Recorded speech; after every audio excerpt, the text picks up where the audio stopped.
रूपं करुणाकरन्तं श्रीरामचन्द्रं शरणं प्रपद्ये। मनोजवं मारुततुल्यवेगं जितेन्द्रियं बुद्धिमतां वरिष्ठं वातात्मजं वानरयूथमुख्यं श्रीरामदूतं शरणं प्रपद्ये। कूजन्तं राम रामेति मधुरं मधुराक्षरम् आरुह्य कविताशाखां वन्दे वाल्मीकिकोकिलम्। आपदामपहर्तारं दातारं सर्वसम्पदां लोकाभिरामं श्रीरामं भूयो भूयो नमाम्यहम्। भर्जनं भवबीजानामर्जनं सुखसम्पदां तर्जनं यमदूतानां राम रामेति गर्जनम्।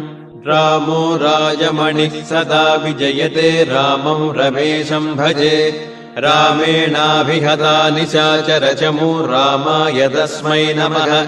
रामान्नास्ति परायणं परतरम्